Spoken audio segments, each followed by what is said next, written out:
Welcome to Follow Your Process. I'm your host, David Andres. This podcast explores business and life topics. We answer questions, we talk about deals, and we tell a whole lot of stories so that everyone watching can achieve their desired outcomes. On today's very first episode, I'm honored to have Roy Baring, owner of Tech Sand Site Services located in San Antonio, Texas.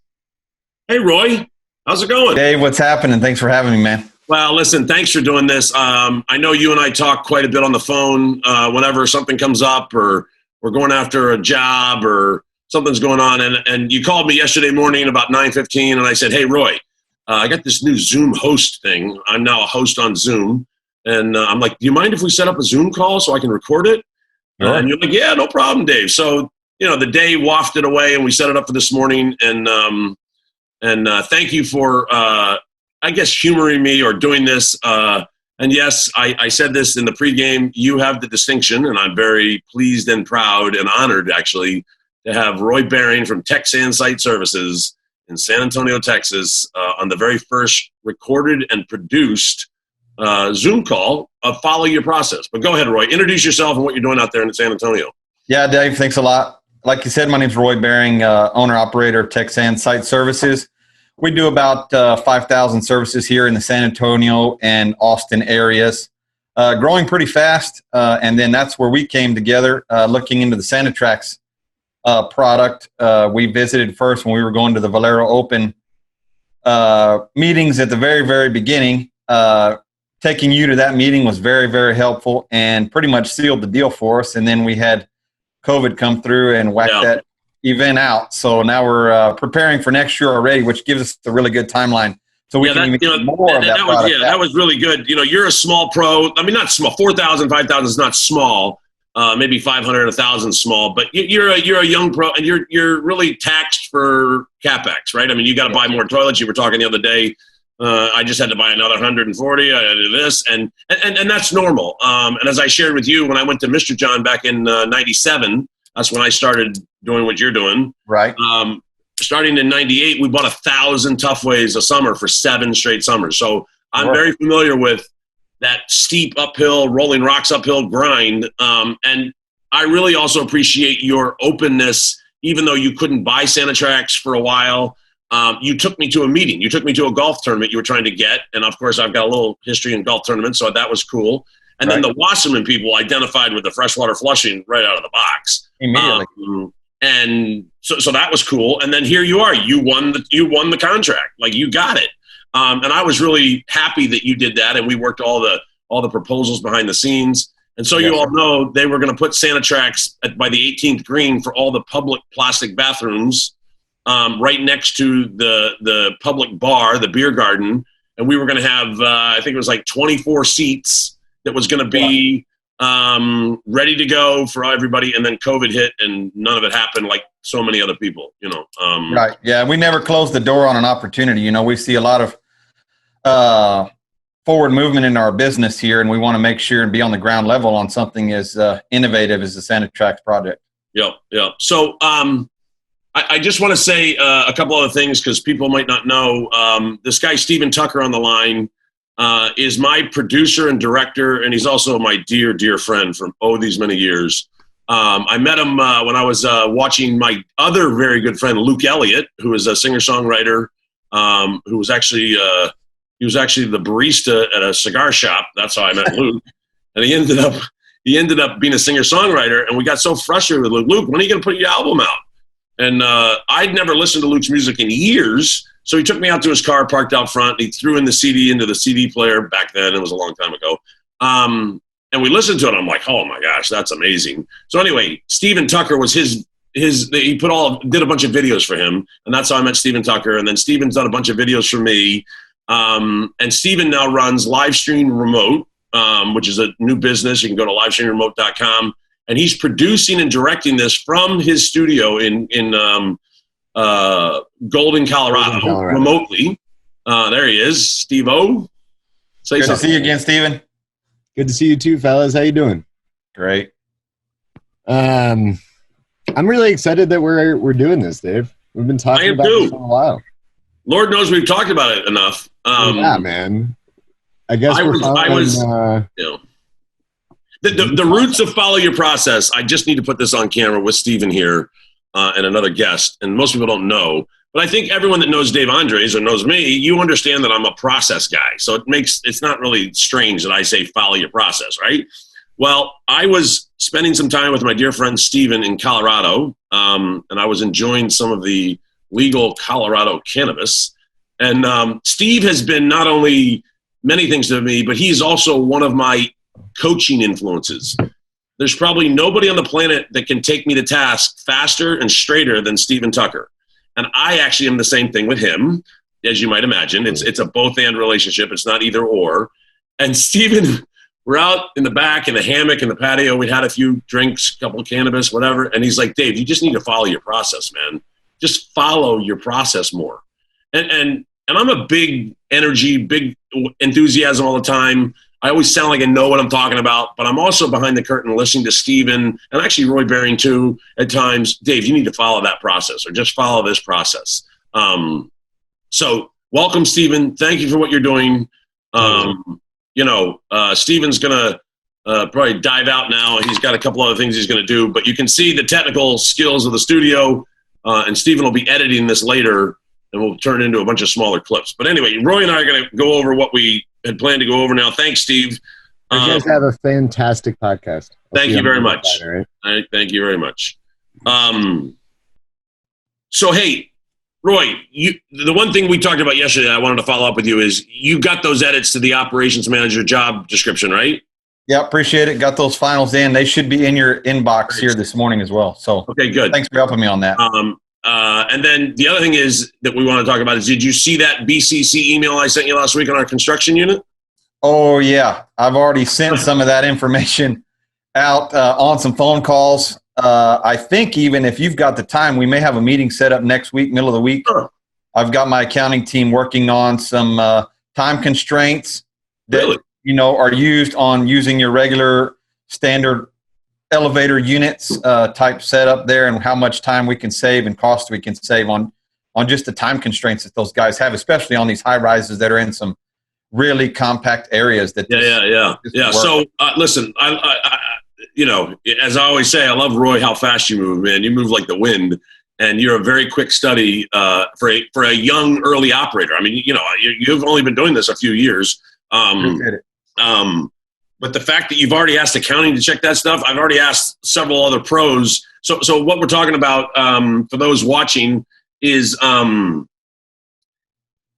construction units. If you can go to your invoices and understand what revenue they generate and what time they take, that is something you might want to do if you want to take part in this new construction product that we're getting ready to announce. And then, yes, I'll come out next week. Maybe we'll send it to just job, go around in the car and just check some stuff out. It would be good, right? Yeah, I actually have a face-to-face if you're available that we can get that done. What day? On Wednesday, tentatively Wednesday, 9 o'clock. So I'm gonna do my Tuesday morning here. I have a call with Amsterdam and Toronto with our sales team, video call. So about noon, I'll just head out to San Antonio on Tuesday, get a hotel, and then we'll be good to go whatever time Wednesday morning, and we'll spend the day on Wednesday. Sure. All right, cool. Yep, we can do it. So the thing to be thinking about with that is you're going to be able to the gift that this new construction thing is it's going to allow you to give your current customer his own time back. Right. So it has to do with sanitation, but it's actually going to reduce the cycle time of taking those high-rise units up and down the elevators 2 or 3 times a week, right? Which has more now. We're 5 days a week right now with the COVID. No way. Yeah. So how much time is that going to take? Yes, sir. You're going to take me to that site? Yes, we're going there. Okay. The other thing you want your drivers to do, we discussed, and have your drivers do it. Don't ask the super, whatever. When the driver gets there, have them get to know the elevator operator. Right. And just say, hey, how long does this take to go up and down? I mean, can you speed the damn thing up? Yeah. Right? You want to find out the pace of the elevator, because then we're going to take the number of units, and can you get 1 or 2 in one trip? Right. So that's going to be the size of your unit, the size of that elevator, and the elevators can be different sizes at times. Mm-hmm. And so we want to get those calcs so we can begin to estimate and say, this is how much time we're giving back to you. Sure. Okay, so it's not about the one thing that where I'm talking to my marketing team is they came out with some literature that's telling everyone how efficient it is for the portable restaurant operator. We don't necessarily need to, I mean, that's true, and you need to hear it, but we don't necessarily need to say that. You know, I mean, we need to be talking about marketing to the end user's benefit, right? What's going to help them, correct? What's going to help them, exactly. And then if there's internal benefit, God bless. I mean, there's internal benefit. But that's typically not something, like I always talk about Live Nation and using Sanitrax. And one of the reasons they've bought the most in North America is because it makes them money. Right. Now, the pros haven't figured that out yet. It doesn't make the pro enough money fast enough for our festival gear. So everyone's being delayed in buying the stuff, including guys like Honey Bucket and Diamond and Service Sanitation. I'm talking about some big boys, right?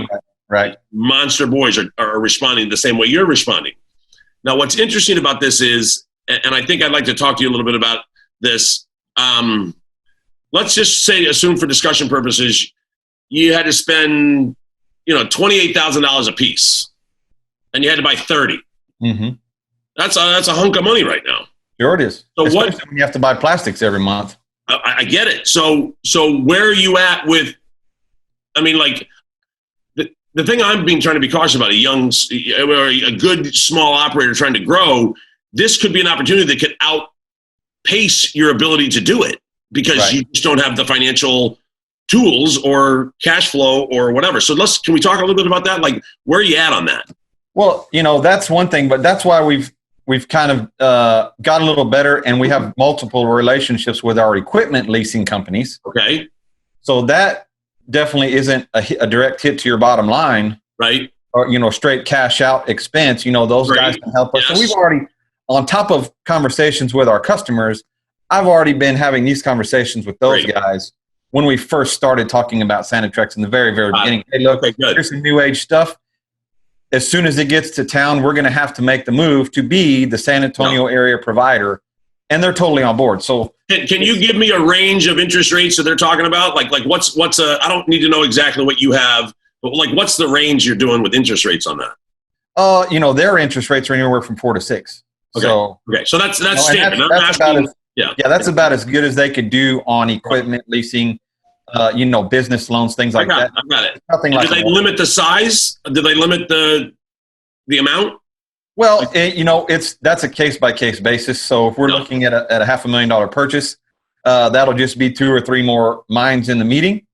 If we're looking at a $250,000, that's more of a one-on-one conversation. We've already done enough business with them. Yeah. Hey, Roy, send it. We're going to send the PO, get it done, have it here as soon as possible. That way we're not on time constraint. Okay. So the other thing that I'm going to do with you next week, and we're going to do this with your team, is I'm working this whole thing that we're announcing to everyone is because of Russ Holm up at On-Site Services in Minneapolis.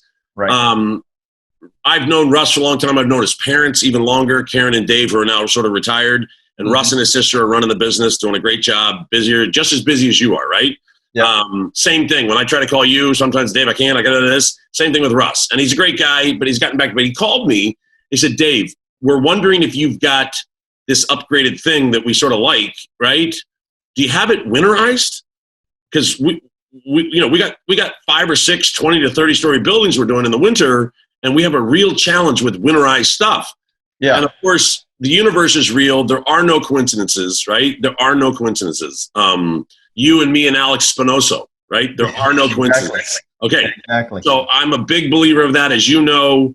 And that's going to be another whole Follow Your Process podcast with Alex at some point. Right. Sure. So anyway, I said, Russ, it's funny because for the last 9 months, we've been quietly working on a winterized unit. The Sanitrax gear is mainly festival gear when it's always the great temperatures. So we've never had to winterize it. So we will be coming out with, and this thing we're all talking about, is a construction unit with 2 toilets, a sink, that's completely winterized and HVAC. So in Texas, I mean, they need the air conditioner down here. Yeah. Roy does not need winterization so much. Maybe we are a couple days in deep whatever, but I think last year I noticed this. People say, Dave, how you doing? I said, I'm doing pretty good. Shorts and flip-flops again. And other than when I have to get in a truck with Roy and wear steel-toed boots, I'm in shorts and flip-flops. But last year, there was only one day in October that was below 32 degrees. Sure, and it got high by noon anyway, so you're back in shorts and flip-flops. Yes, but you always have to worry if it's below 32, that stuff stiffens up. So you've got to winterize a Sanitrax. If it's anywhere near cold, even for 2 hours, you could have a problem. Anyway, but you're right. So I said, Russ, as a matter of fact, now listen, when a guy calls me like that, and he's been looking at Sanitrax and asked for something like that, you all ask for exclusivity in your market. You all want to be the only guy in San Antonio doing a Sanitrax, right? And I get it. You want an angle. But much like Dave Bandowski back in the day when he went to Phil Dunn here in Houston and asked for $3 million worth of ACSI trailers versus American and Olympic, which was fiberglass, and then Indiana trailers.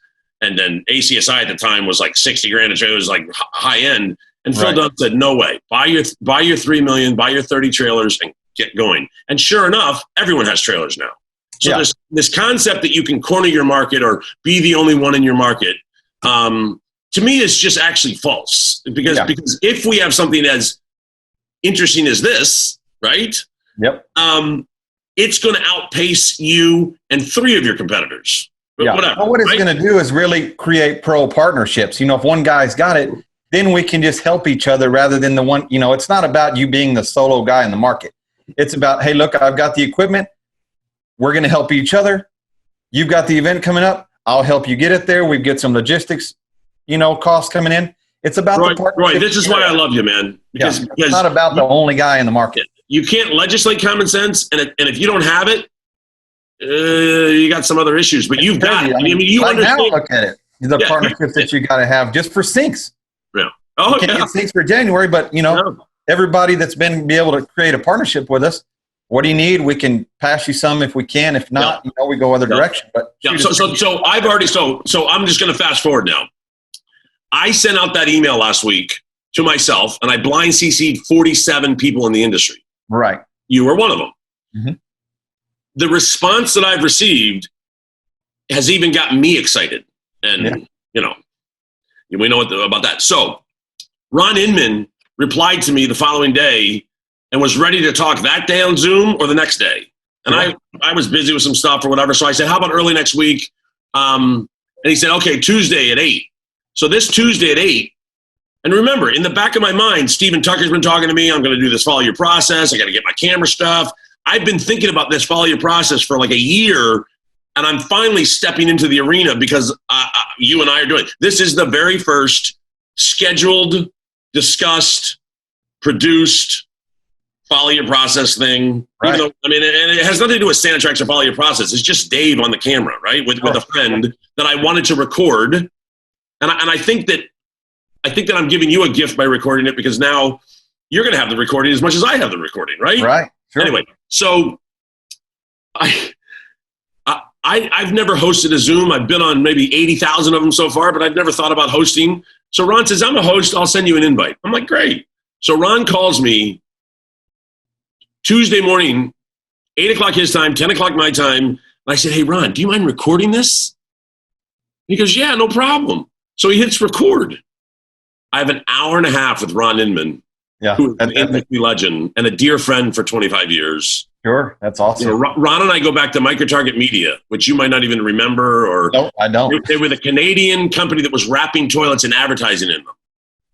And they would come sign up all of your units under a lease for 10 years.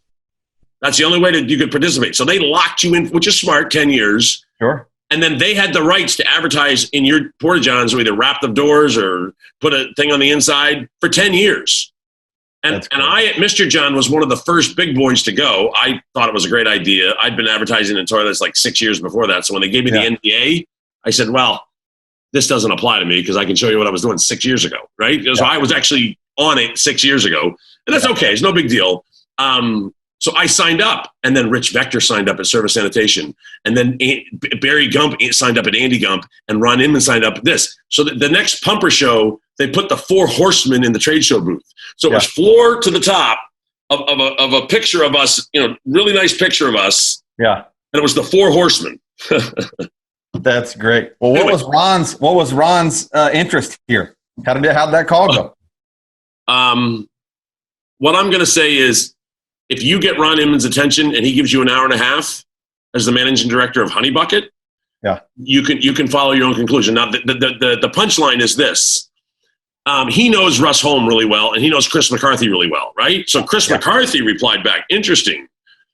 Now, any response like that, because, guys, I send emails out all the time. It might be the first blind CC you got, but it's not the first blind CC Ron got, or McCarthy got, or anybody. There's a couple other guys got.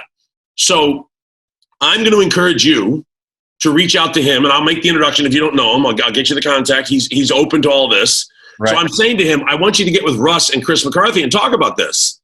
So I then shared with him that I sent a text message that I sent to one of the other big boys, a friend of mine at one of the other big boys, and I just gave a little quick text message about this construction thing, and the guy's response was, game changer. And I'm like, yeah, game changer.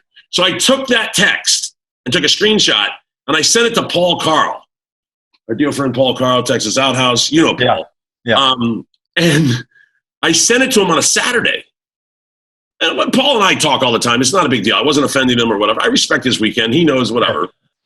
And I get a text back, I'll call you. Okay, great. So he calls me while checking into his hotel in Beaver Creek on vacation. For 20, 25 minutes while checking in. Yeah. Like something I would do, right? Right. I would, and so Paul's really excited. I met with his sales manager, Larry Wheeler. You got those photos, right, that I sent you? Yeah. I mean, that's exactly what we're going to do. Yeah. So I went, I was prepping the units that we're sending up to the Major League Baseball game August 13th. We're supporting Stuart Chantler out of Toronto, who's bringing the showers over, the ADA over, the sink over, all of his holding tanks. He has to bring his own holding tanks over. We were going to get Derek Paulings at Biff's to get us his holding tanks, but then MLB said it's all going to come from the contractor. There can be no subs, COVID related, whatever. Something right. But whatever. But we're sending 7 toilets and a tech up to Iowa for August 13th. So I was over at Texas Outhouse prepping all that. Right. And this was the week after doing the Paul thing.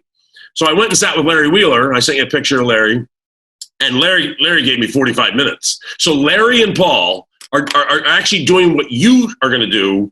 They, as owners and sales managers, are going into the customer.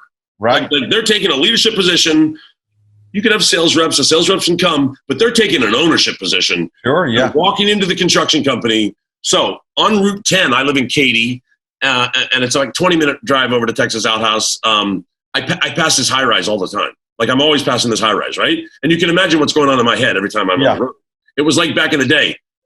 There was another toilet out there. I'm like, that's just boiling. And now I love all of them, so it's all good. But I love all high-rises now. I'm going to get a high-rise tattoo, I think, at some point. Yeah. So I say, you know what? And I got my Sanitrax shirt on. I actually was wearing the Texas Outhouse hat. I said, let me pull in. It's 3:30, 4 o'clock. Let me see. And that's a big thing I encourage everyone to do is take a different direction home, try something all day long, and go with your gut, right? So I pull in, I back in, I got no vest, I got no hard hat, I got tennis shoes on, so I'm feeling a little queasy. And I come walking up to the super trailer, and the guy goes, "Can I help you?" Like, what the hell are you doing? Yeah. I'm like, "Hey, Dave Andres, Sanitrax, Texas Outhouse I work with Texas Outhouse. I see you got him right here." Guy gave me 30 minutes, his cell phone, his email. He can't wait. He goes, "We're building 6 of these right now." Yeah, and that's good all stuff. off of the punchline. He's going to get the cycle time reduction and all the time back that he's now paying construction laborer wages to you 5 times a week. That equation of the gift back. Now, the other thing I want you to just emphasize with you, which I want you to share with your people, and I want to share with everyone else, is that your revenue is going to remain the same for 6 months. So you're going to say to the guy, "Listen, we built that building for you last year. It was 7 months, and we charged you $70,000 just for the high rises." So I'm just using round numbers so I can divide them quickly. Yeah. You're going to build the same building again, another parking deck or whatever the deal is. Tell you what, we're just going to charge you $10,000 a month, and don't worry about it. We're going to give you the upgrade for 6 months, and then we're going to sit down and discuss it and verify that you saved all that time. Oh, sure. They'll take that all day long. Because these things are not as cheap as a plastic or the rollaways. But I don't really care about that right now. I'm going to give you the same budget number so it's easy for you to accept, right? Right. He's going to accept that, and then you're going to calculate all the savings, and then you're going to do an article in the construction journal. He's going to do an article about cycle time savings of enhanced sanitation during COVID with Roy Baring and Harvey Builders. Yeah. And when that article goes out, I'm going to be involved in that press. Right. I hope that Ron Inman's doing it. I hope that even Service Sanitation's doing it. I hope that Texas Outhouse is doing it by then, because then I can give to the author. They can travel to 4 or 5 cities and confirm the same story. Sure. No, they confirm the same story. And then something like that could hit the New York Times. You know what I mean? Like when a story like that happens, that's what they're looking for. It's not just in one city; it's in all these cities. But the trade journals, the construction trade journals, right? And then, of course, the Pumper and the Pro Weekly and all the people at PSAI, they'll all get on it, right? And it's really a cool thing. Anyway, so I don't know. Did you notice that Sanitrax is mentioned in the last 2 PSAI newsletters? Oh, yeah.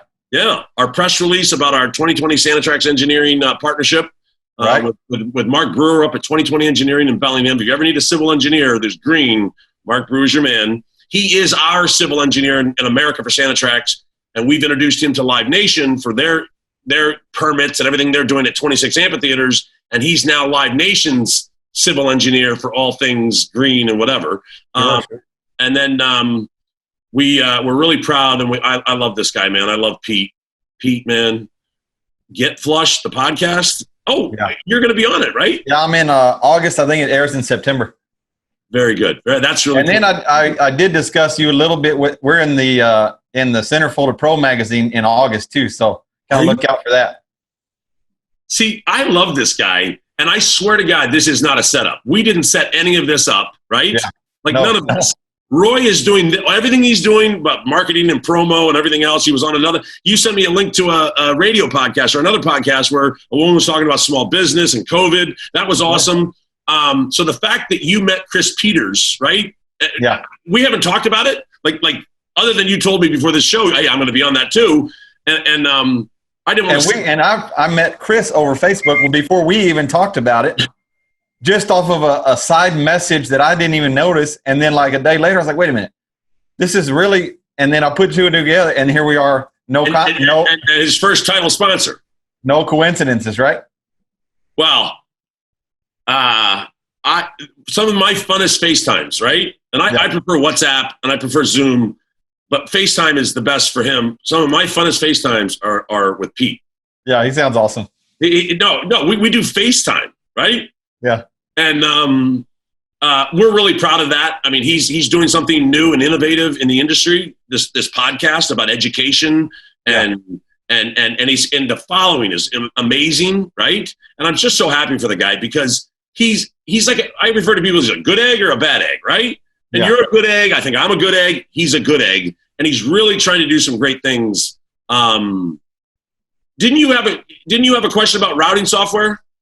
Yeah, that'll be probably another call because we're having some, we kind of had a skeleton style routing program, but it's not mapping correctly as you're growing. Over 5,000. Listen, just real quick, and we can wrap this up because I know you got to go. I got to go. But what I recommend you do, and I'd be happy to do this, is I'm going to connect you to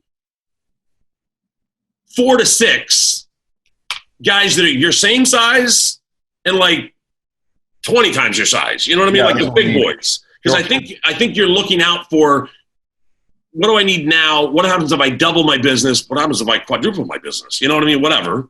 So I'm going to put you in touch with some of those owners, and obviously it's their volunteer. They have to respond. If they don't respond, whatever. Sure. And then I'm working with Pete on Get Flushed. He told me some stuff about this topic, which he's doing some additional research on. Because he found somebody that has something that's new and innovative.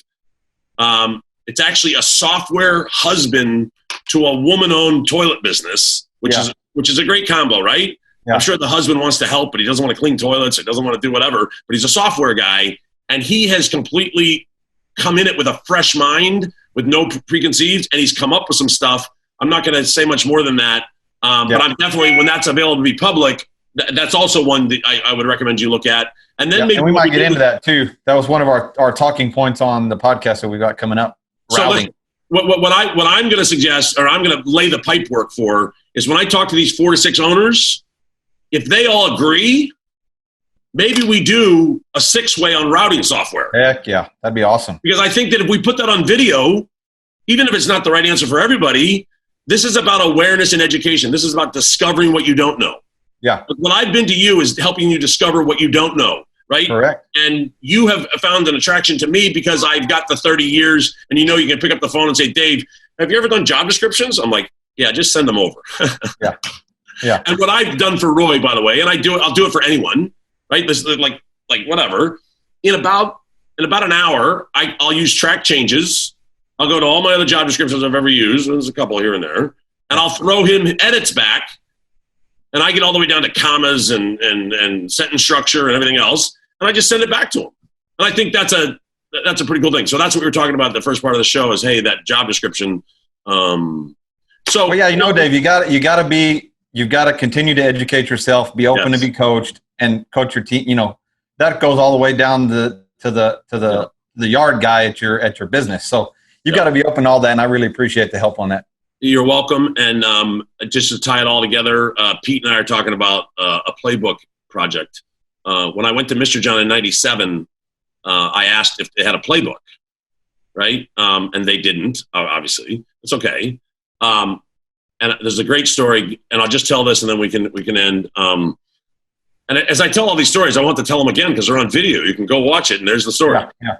So Gary Weiner had been a distributor of mine for Trap Zap, the bacteria that eats grease and grease traps. Right. And they always asked me to come work for them while I was the distributor rep. They was like, Dave, you got to come work for us. I'm like, listen, I'm a partner over here. It's all good. And then my distributor in Chicago gave me a national sales manager position of like 17 salespeople. And my pregnant wife and I decided to sell the townhouse and move to Chicago where we met and went to college. And we always thought we wanted to go back to Chicago. So we've been in Jersey for like 5 or 6 years or whatever. Like, okay, Chicago, I was able to up my income. I was able to become a national sales manager, 17 people with guys that were my same age, in the same college class, right? Sure. So we moved back to Chicago. My son is born on Christmas Day in Chicago, Barrington, Illinois, Jackson Keene. And anyway, the family didn't like Chicago, so we moved back to Jersey. So I say, hey, Gary, is that job still available? He goes, absolutely it is. So I started April Fool's Day, 97, right? Yeah. After going to the pumper show, negotiate the pumper show, whatever. Yeah. April Fool's Day. So I'm the only guy in Plainsboro to go 2,000 miles to move 20 feet because I bought the townhouse next to me. Anyway, so Gary had always promised me a desk, right? Dave, we always got a desk for you, man. You come on over. So I get there, April 1st, 97, there's no desks. So I sit in the conference room, and I got no problem. I'll sit anywhere. I was out on the truck anyway. So every afternoon when I wanted to come back and talk to Gary and chit-chat, he was always busy reviewing invoices. Yeah. And Mr. John and Russell Reed, I'm talking invoices, right? I mean, there's a stack of invoices going out. So he'd be sitting there in his office with the door open. He goes, man, they forgot this again. And he would be moaning out loud in earshot of the woman who was the invoice processor. Sure. So that was kind of like whatever. And he wasn't upset with her, but he was just whatever. So I came into him one afternoon. I said, hey, Gary, you got a minute? He goes, yeah. I said, listen. You always call me above average intelligence. You went to Syracuse. I went to Wheaton. You respect me, and I appreciate that. Do you have a set of instructions that you could give this guy right here that if I followed your set of instructions right now, I would hit the FedEx rate of accuracy, 99.98% accurate, right, of delivering packages? Do you have that right now? He's like, Dave, you know that. I said, I know. You don't have it, right? I said, so what we're going to do is after you open the mail tomorrow, I'll have a nice big Dunkin' Donuts waiting for you. And we're going to come in the office, and we're going to close the door, and we're going to switch chairs. And I'm going to sit at your computer. And you're going to over here and talk and tell me what would get us to 99.98% accuracy. Right. And me and my writing skills, I'm going to write that down. And it's going to be steps 1 through whatever. Some steps have subsets, whatever. Then we're going to look at it, review it, agree. And then what we're going to do is we're going to walk out to Susie, and we're going to walk over to a cubicle together, not just you, not just me. We're going to walk over together, and we're going to apologize. He goes, apologize? She's the one making the mistakes. Yeah. I said, no. We're going to apologize that we never gave her this set of instructions. Take the ownership. Okay. And then we're going to say, because she's afraid she's losing her job. I mean, at that point, she's like quaking in her boots. We're going to say, take 2 weeks. If you get it done in a week, that's fine. But take 2 weeks and keep doing your day-to-day. Look at the set of instructions. See what we missed. What would you change? Does 7 need to go to 2? Does 2 need to go to 9? And then tell us, because we don't do it every day, but we think we know what we're doing. Tell us what you would change, and then give it back to us. And just remember, we're not going to be able to accept all your changes, right? Because there's many other factors and there's budgets and everything else. So we did this. And then we took it to the management meeting. So we started management meetings. They didn't have management meetings. They just had whatever sessions. And we showed it to the entire management meeting and got their consensus that that set of instructions made sense. And then we made it company-wide. Yeah, perfect. And do you know that the reason I did that was for self-serving, to get time with him in the afternoon, and it worked. And all of a sudden, the invoices review was like 10 minutes because they were all accurate. And that's what started the playbook process at Russell Reed and Mr. John in 1998. And then it took 6 months. We did offsites. We did all sorts of stuff. But anyway, that's a long story to tell you about playbooks. And thank you for your time, man. And this went a little bit longer than we thought, but it's all good. It's good to see you, man. And I'll see you next week. Yeah, let's do it. First of many. Appreciate it, man. Yeah, if you're around Tuesday night for dinner, I mean, I don't mind eating alone, but if Tuesday night for dinner, maybe we'll grab, I need a good recommendation of barbecue in San Antonio, if you know. I got a couple. You let me know if you head out on time and we'll do it. All right. Very good, brother. Thank you, Later. my friend. See you.